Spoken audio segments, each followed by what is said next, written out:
you'll hear from the Israeli side today that they're not willing to go through with the deal to get all the hostages back home and finish the war. We'll see what happens. Whatever happens, we'll be prepared to handle the situation. Are the Saudis demanding a Palestinian state? Mr. President. Are the Saudis demanding a Palestinian state? No, they're not. No.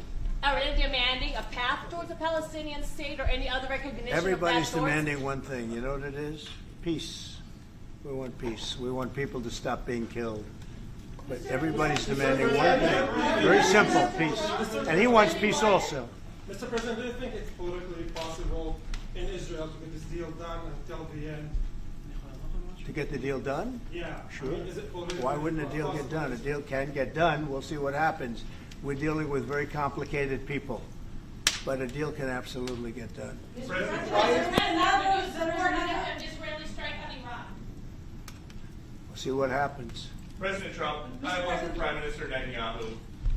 We have heard Joe Biden and Donald Trump take credit for the hostage and ceasefire deal. Who do you think deserves more credit? I think President Trump added great force and powerful leadership to this effort. I appreciate it. He sent a very good emissary. He's helped it along. And, you know, I'll just tell you, I'm happy that they're here. And I'm sure the President is happy that they're here. And I would think that's about enough. Mr. Prime Minister, what about Elizabeth Sukov, the Israeli hostage held in Iraq? What about the Israeli press taking a press conference in Israel and not in Washington? We would love to take a press conference to interview you, Prime Minister Netanyahu. A few more questions. Prime Minister Netanyahu, do you support going forward with this deal and getting all the hostages out? I support getting all the hostages out and meeting all our war goals that include destroying Hamas's military and governing capabilities and making sure that Gaza never poses a threat to Israel again. Are you willing? All three. Are you willing And to those agree? Are you willing things to go agree? together? Are you willing Can you to agree promise to the Trump's families vision that you to do bring all everything the else to get the hostages out? I think wait. that I should One at talk a to time. President One at a Trump. time. So Okay. I'll ask, do you agree with Trump's vision of getting all the hostages back home, even if it means to end the war? Well, I'm not sure that you articulate correctly what the President's vision is. You can ask, he can speak for himself. He does that very, very well. I have my own views, 3 goals, not 1, not 2, 3 goals, and I will meet all 3 goals. I think the President can help enormously. He brings fresh thinking. Any address to the Fresh fact thinking. that terrorists who murdered hundreds of people released their home as the part of the deal? It's a horrible thing. We can't forget it. I'll never forget it, and you can't forget it. And some people want to put it out of their memory, but we're not going to ever let that happen. It was a horrible day, October 7th. That was a horrible period of time. And a lot of people like to pretend it didn't happen. It happened. It's a big group of people that like to pretend it didn't happen, like the Holocaust didn't happen. Same mindset. No, we're going to get this thing wrapped up, and we're going to get it done. We're also dealing, I think, very successfully with Russia, Ukraine. We're going to hopefully get that one done at some point in the not too distant future. That's a complex problem also, but we solve problems. When I left, we had no problem. There was no Ukraine and Russia fighting. There was no October 7th. There was nothing, and some very poor leadership led to a lot of problems and a lot of death. And it's a shame, but we'll put it out. We'll put out the fires. We have a lot of fires, but we'll put them out. Why do you still support a Palestinian state like the peace plan you presented in January 2020? Is this plan still on the table? Well, a lot of plans change with time, and a lot of death has occurred since I left and now came back.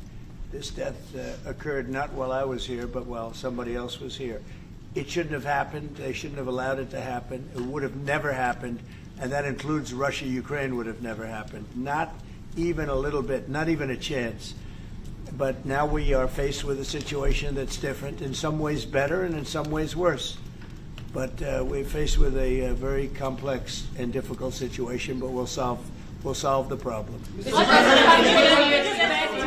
Refugees get from Gaza, out of Gaza. If not Jordan, Egypt, what other countries you think might accept Palestinians from Gaza? Well, I think Jordan and Egypt will. I know they've spoken about it with you, and they say they're not going to accept. I say they will.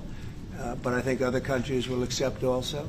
I think that Gaza maybe is a demolition site right now. If you look at Gaza, it's all, I mean, there's hardly a building standing, and the ones that are going to collapse.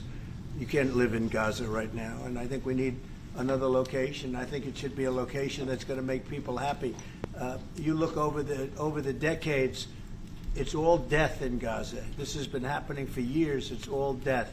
If we can get a beautiful area to resettle people permanently in nice homes and where they can be happy and not be shot, not be killed, not be knifed to death like what's happening in Gaza. And right now you have in Gaza a very dangerous situation in terms of explosives all over the place, in terms of tunnels that nobody knows who's in the tunnel. The whole thing is a mess. And I think that if we can resettle, and I believe we can do it in areas where the leaders currently say no. I mean, I've been saying that with Mexico, having to do with the border and all of the things, and you saw what happened, 10,000 soldiers, and they're going to do a good job. I really believe that, and I believe Canada is going to do a good job also. They said the same thing, and then they did something much different than what you were hearing. This is a very, very difficult situation, but we're going to get it solved. I don't think people should be going back to Gaza. I think that Gaza has been very unlucky for them. They've lived like hell. They lived like you're living in hell. Gaza is not a place for people to be living. And the only reason they want to go back, and I believe this strongly, is because they have no alternative. What's the alternative? Go where? There's no other alternative. If they had an alternative, they'd much rather not go back to Gaza and live in a beautiful alternative that's safe. Mr. President,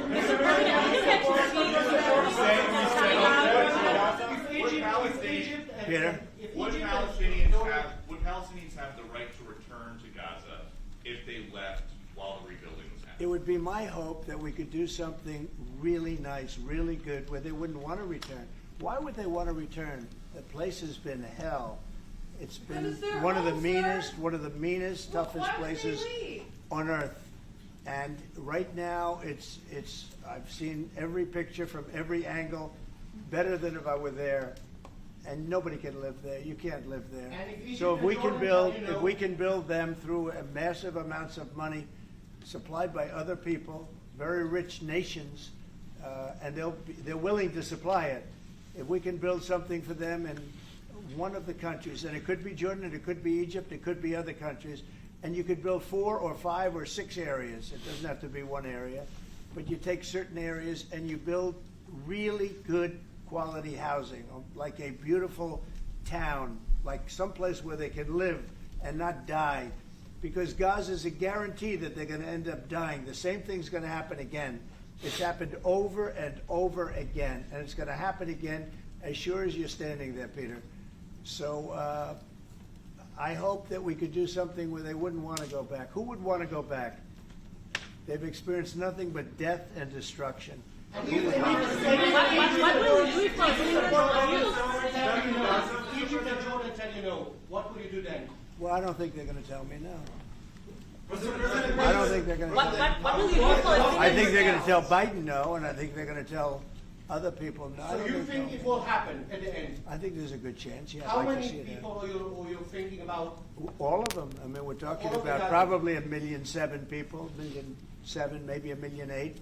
But I think all of them. I think they'll be resettled in areas where they can live a beautiful life and not be worried about dying every day. Mr.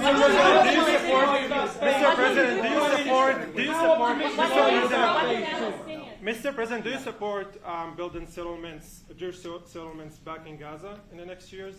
Say it. Building settlements, Jewish settlements back in Gaza in the next year. Do you support this idea? I don't see it happening. It's too dangerous for people. Nobody can go there.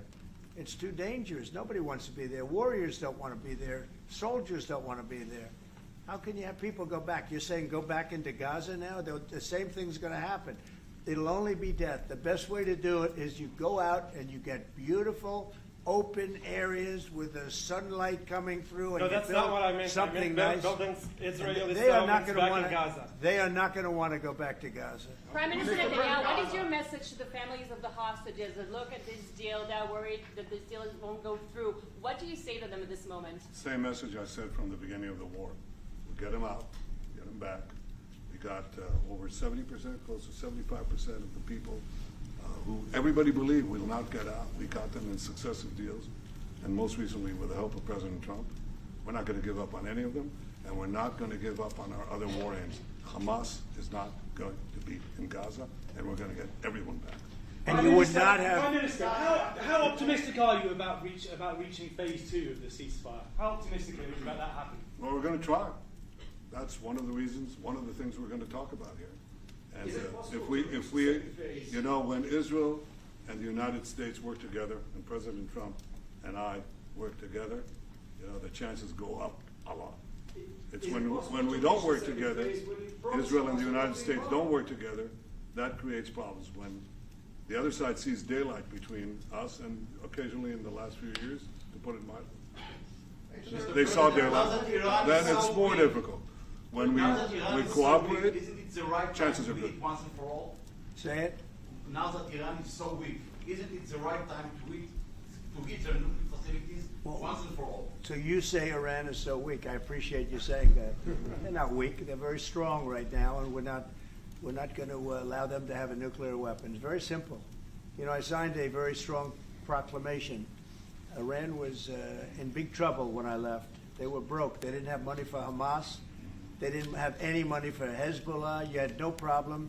October 7th could have never happened. When I left, October 7th could have never happened. And frankly, Russia and Ukraine, as I said, could never have happened.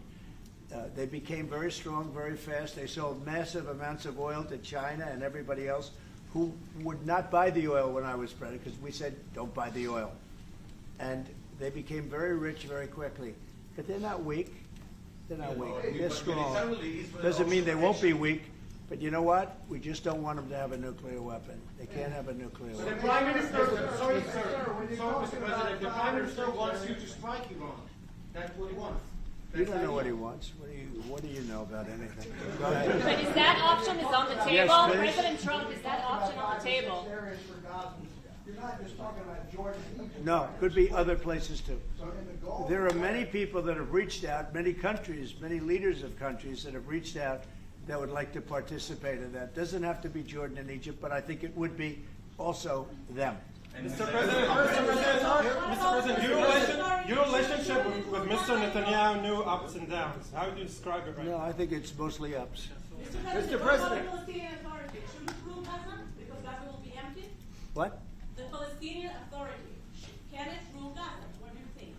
Well, it's had a pretty hard time, wouldn't you say? I'd say it's had a pretty bad time of it. Mr. President, Qatar has, you've criticized them in the past as a funder of terrorism, so as the Prime Minister. Do you think they're part of the solution or part of a problem moving forward? I think they're trying to help. Qatar Yep. is absolutely trying to help.